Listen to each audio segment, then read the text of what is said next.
ভাষা মানে মায়ের মুখের মধুর উচ্চারণ। ভাষা মানে হৃদয়ের নিঃশ্বাসে জাগ্রত গান।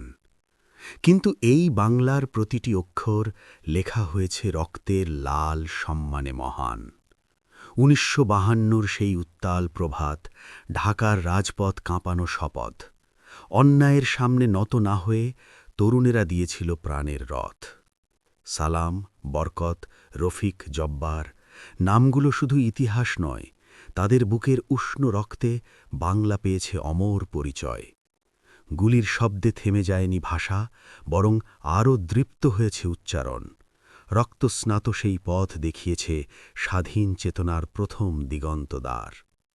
ভাষা আজ শুধু কথা বলার মাধ্যম নয়, এ আমাদের আত্মার অধিকার।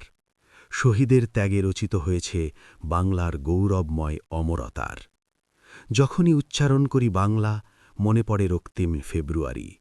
শহীদ মিনারের নীরব শপথে জেগে ওঠে শ্রদ্ধা অনিবার্য ভারী। হে মহান ভাষা শহীদগণ, তোমাদের ত্যাগ অম্লান থাকুক চিরকাল।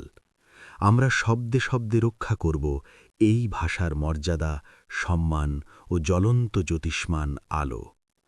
ভাষা আমাদের গর্ব, আমাদের পরিচয়। এই সত্য থাকুক অটুট প্রাণে। যতদিন লাল সবুজ পতাকা উড়বে, বাংলা বাঁচবে শহীদের রক্তের টানে।